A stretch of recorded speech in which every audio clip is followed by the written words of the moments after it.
Good evening everyone and welcome back to the channel. Glad you're back here. I'm trying to improve my channel slowly but surely, and I'm still learning lots, so bear with me.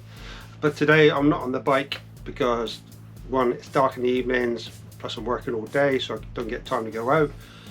Weekends have been rubbish, and last weekend I was away, which is what I'm going to talk about in a minute. And yeah, so generally it's not really good riding weather, and if it's raining I don't generally go out. I just hate cleaning bikes, so I don't enjoy doing that. So yeah, so I don't ride in the rain. Call me what you want, but that's it. So we went away for a long weekend. So we went up to the Triumph factory Hinckley, and we did the factory experience tour. I think it was £20 for an hour and a half tour. Got there right on the buzzer, so to speak. So yeah, we managed to make it, but it was a really good experience. Well worth a visit if you go up. Say it's an hour and a half, there's only it's a dozen of you. You've got a tour guide, you've got your headphones in so he can talk to you, because it is a little bit noisy in there. Obviously it's a big warehouse, and it takes you through all the different areas and that, and talks you through some of the processes that they do. So they showed us through the warehouse. That was fairly empty. It had quite a few bikes to go out. Interestingly, the Rocket 3 is too big for a normal metal pallet they put on, because the bikes normally get shipped out on a metal pallet, and the dealer folds all that back up, and then that will get sent back to Triumph. But the Rockets go out on a wooden crate and a cardboard box because they're so long. But yeah, they buy a lot of parts in to assemble, such as Brembo brake calipers and shocks and stuff like that. Other places such as Thailand and other areas make and machine parts of them. On site they showed us where they machine the crankshafts, measured them, you know, batches, measured everything, make sure there's everything tolerance. That was really good. The other big thing I took away from it, they actually take an engine and they'll put it on a test bed and they'll run it on the red line. So if it's a small engine, they'll run it on the red line for 25 hours, I think, flat out, and yeah, just to see if they can destroy it. And if they do destroy one, they will take it apart, find the reason why.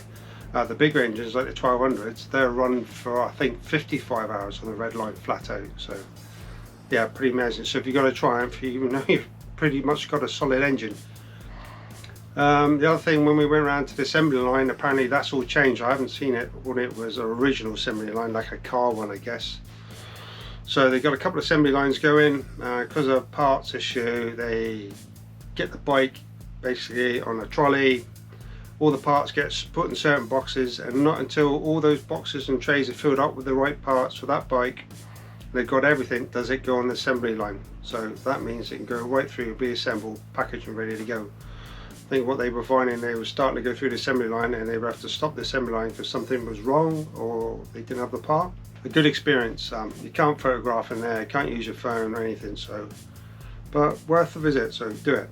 And then the following day I met up with Banterman UK and a couple of other people, and we took ourselves off to Motorcycle Live. Really good. Going in, they checked the tickets and made sure your COVID pass to get in.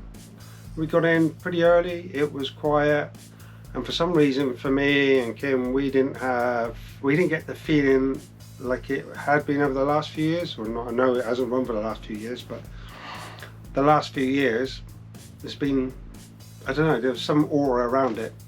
Noticeably though, Yamaha, Guzzi, Aprilia, yeah, they weren't there. A lot of the stands are all very open, I get that, but again, it didn't have the same atmosphere. We took a walk around for a few hours. Noticeably there was quite a few electric bikes. Now I was a little bit interested because I commute to work and that's only 7 miles there and 7 miles back, and I got my little scooter for that originally. Now I know I work from home, but I do go in occasionally, and I thought, would that be a good excuse to get a small commuter electric bike? One of the bikes, Mayring or something like that, and I'll put a little video or picture of it up here. That had a battery pack that you pull out, take it to your work desk or your home, plug it into a socket, let it charge up, and then take it back to the bike, which I thought was a really good idea. So yeah, we had a look at those. I didn't really get excited about a lot of the other stands, apart from the BSA stand was really good. So they're potentially going to go to market soon. They're going to be just as competitive as Royal Enfield apparently. Again, I'll put a little picture up. They look really nice. BSA Gold Star. Now my stepfather used to ride them when he was younger, so they hold a bit of an appeal for me. So that'd be interesting what they be priced at and when they actually start manufacturing them. Again, I think they might be they're looking to manufacture in the UK, but they look really beefy and sturdy. A bit like the Royal Enfields. I don't know. I think so. They definitely look bulkier and heavier. So interesting. So I'm into that retro style as well, so I quite like that. Hence why my like of the Royal Enfield GT Twin they've got. So we went on that stand as well and had a look at that. And that's really appealing to me, that bike. And the more and more I think about it, the more and more I'm liking that. So that might be a route I go down to next year. So yeah, the show wasn't brilliant. I always go in mind to buy something. So I went in mind to buy a crash helmet, a pair of waterproof trousers and a pair of jeans. I failed on 2 accounts. But I did get myself a crash helmet. But I might try to save that for another video to show you what that is. So yeah, so that's all I've got to say this time round. So you might notice also that behind me is another motorbike. This is my project bike, my Honda CB 400 F2 1977. I've got to do the engine rebuild. That's my winter project, or at least build the bottom end. So I have the crankshaft here, which has all been measured up. I've got to order Condor bearings.